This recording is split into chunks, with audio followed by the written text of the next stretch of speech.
Hello, and welcome to Mortgage Solutions with Mark Rigney. I'm your host, Mark Rigney, and on today's show, we're going to discuss a very hot topic in the real estate industries, and that is the short sale transaction. This is a two-part show. Part one we've already had, that was the process from the seller's point of view. Part two, today, will be the short sale process from the buyer's point of view. Today, we're going to discuss the short sale process from a buyer's point of view with a real estate attorney, Lawrence Tucker from ERA Title. How are you, Lawrence? Mark, I'm well. Thank you for having me today. Thank you for being here. Lawrence, will a consumer get a better deal buying a short sale property than a foreclosure or regular sale? Well, Mark, possibly not from a foreclosure, but when you buy a foreclosure at the courthouse steps, you're generally required to close on that property within 2 weeks. So people who are buying foreclosures might possibly get a better deal, but they're coming with cash. They're not borrowing to close the house because the foreclosure contract from the trustee only gives them 15 days to close. On a short sale, you can get a much better deal than a regular arm's length third-party transaction. The reason for that is we believe that most sellers today who are selling their house, when they're not forced to sell, when it's not a distressed type of sale, such as a short sale or foreclosure, they're unrealistic about their prices. They're still stuck in the 2007, 2008 pricing points, where with a short sale, the price is going to be accurately reflect the market or be below the market. So we believe that short sale purchasers get a much better price. How long does the process take to purchase a short sale as opposed to a regular home? Well, a regular home we find takes 30 to 60 days anyway. It depends where the buyer is in the loan approval, if they've been pre-approved, if they have the commitment from the lender. Much is the same with a short sale. It depends what stage of the short sale it is. If the property has already been approved by the collateral holder, the asset holder, the bank, then the process could be as quick as a regular purchase because there's already been an approval. If this is a brand new home on the market that's subject to third-party approval, well, then the process could take significantly longer depending how quickly the person negotiating the short sale can get the asset approved for a short sale. If I'm a consumer and I want to buy a short sale and I've entered into a contractual agreement with the seller, does that mean that I am guaranteed that house? Can I be assured that I will be going to close on that house if I qualify? No, the answer is absolutely not. Unless your seller tells you and can provide you a third-party approval from the asset holder saying that they've already agreed and accepted this as a short sale, then yes, if you qualify, you should be closing on the house. But in general, most people who have just listed their property as a short sale should have an addendum to their purchase contract that says subject to third-party approval. It's only upon that third-party approval that you know that you could be closing on that house and realistically know at what price you're closing on that house. Just because you've offered me a certain price you don't know the bank's accepting that price until it's detailed in that third-party approval. Can you make your contract more favorable to a bank? I mean, can you make them see certain terms on the contract that will make the bank want to go ahead and perform the short sale? Sure, absolutely you can. From a purchaser's perspective, the cleaner the contract you write, the better. What do you mean by cleaner contract? You mean more money, higher credit scores? What do you mean by a cleaner contract? Again, the bank is not qualifying you so much as a borrower. The bank is qualifying the asset for a short sale. So if your contract reduces their deficiency, that's more likely for them to accept it quicker, meaning potentially if you're self-representing yourself and you don't have a buyer's agent who's being paid a commission, well, that's money that's still in the bank's pocket. If you're writing an all-cash offer, the bank knows that you have the ability to close quicker, and maybe they decide they want to get it off the books this month, as opposed to waiting for 3 or 4 months if you have an FHA loan to be approved. So the answer is yes, you can make your contract more attractive, but ultimately what determines whether you're going to be able to close on the bank is how attractive the seller has made their story to the bank to get them to accept the asset for approval. I see, I see. Is the seller, and is this the bank or the consumer, is the seller allowed to pay closing costs? And if so, who does it, the seller or the bank? Well, again, it really depends what the bank has dictated in their approval letter. Certainly as a borrower, you have the right to ask for closing cost assistance. You have the right to ask for potential money for repairs if it's needed. You have the right to ask the seller to prepay homeowners association dues or condo dues. But realistically, that doesn't often happen. Because the bank is taking a deficiency, remember on a short sale, the bank is getting less than they're owed. Right. So the less you ask for, the more likely they will approve it. What types of loans are available if I purchase a short sale? And are there any special short sale types of mortgage programs? No, I mean, most buyers today are FHA buyers. So you are not restricted in the type of loan you use to purchase a short sale. You can purchase through cash. You can purchase through an FHA mortgage. You can purchase through a VA mortgage.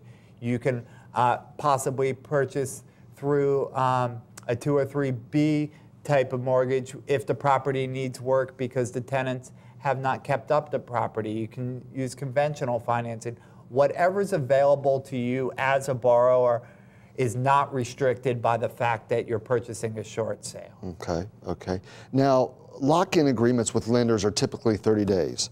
Appraisals are typically 90 days. They have a shelf life of 90 days.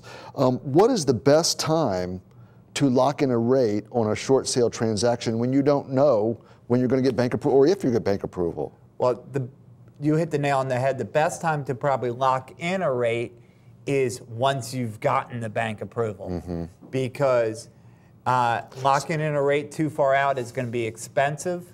It's going to cost you possibly upfront money. And again, there's no guarantee that you're going to actually have that mortgage if the loan is not approved. For appraisals, it's better to get it. Remember, the bank has done their own appraisal, whether it's a BPO, whether it's a full appraisal, whether it's a drive-by. The bank has already ascertained what they believe is fair market value in order to approve the short sale.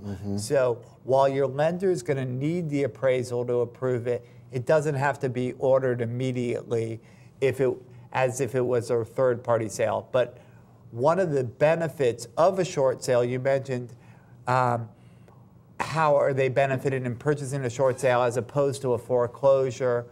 On a short sale, at least you have the ability to get in to do the appraisal. When you buy a foreclosure, you're buying the property as is. Not only do you have to close quickly, but you've never seen the inside of the property. You don't know if the walls are pink or lime green. You don't know if none of the appliances are there. You don't know if there's flooding or mold in the basement. You don't know what condition the house is in. You've made a speculative bet when you've bought a foreclosure that the purchase price you've paid, despite whatever condition it could be inside, you're still going to make money, or you're still going to be able to rehabilitate it to the type of home you want to live in.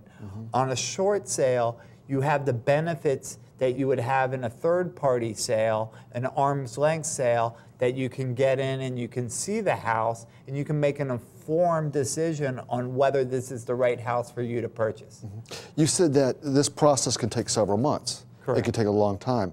At what point do you feel as though the lender or the buyer should have that appraisal ordered? Because we know that the appraisals only have a shelf life of 90 days. So would you think it would be advisable to wait until bank approval, or when should they go ahead for that process? Because the consumer's putting out $400 for this appraisal, and if it doesn't close, well, they lose that $400. So when do you think would be a good time, appropriate time to have them proceed forward with the appraisal? 90 days, while it's a short time, is actually a pretty good shelf life. If the process itself has begun with the short sale, if you have confirmation from the negotiator that the loss mitigation department is working with the seller, maybe it's not at approval yet, but there's been communique there, all the documents have been submitted, been received, you've gotten an idea of the timeline. The government has started to force banks to respond faster to the short sellers. So once you've got communication that the loss mitigation package has been filled out correctly and been submitted to the negotiator, then you're probably okay to order the appraisal. Most consumers, they can order or select their own title company in a regular sale.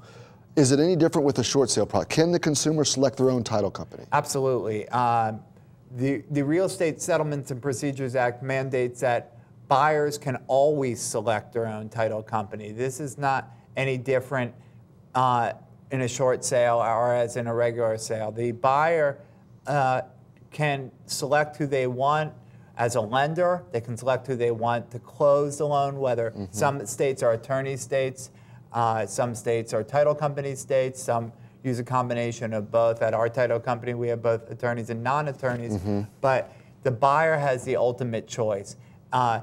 However, sometimes the lender tries to induce the buyer to use a certain title company or lender by saying they'll cover certain costs by if you close with our lender, our title company. Again, information is key for your borrower. They have to understand that even though they believe they're getting something by using a pre-selected title company or a pre-selected lending company, they really have to compare the numbers, whether in the loan that's the APR or whether that's the true net costs of the transaction from the title company's perspective.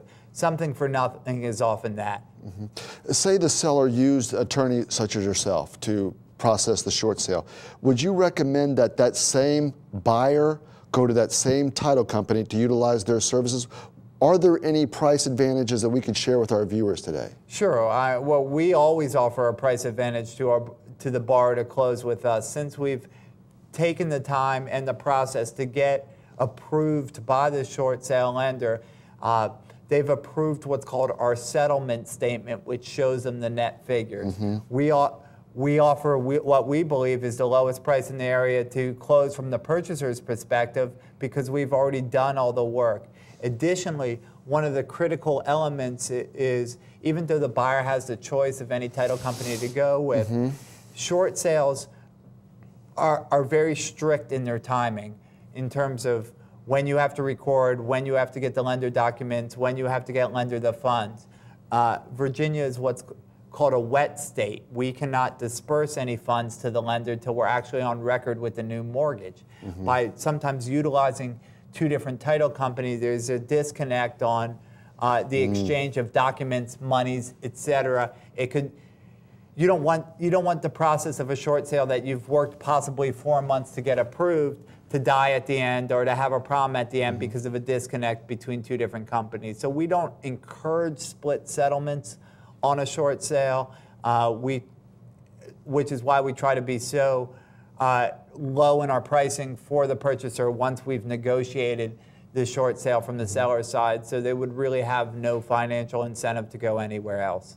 Should a buyer have any additional concerns if a real estate agent negotiated the short sale as opposed to an attorney's office?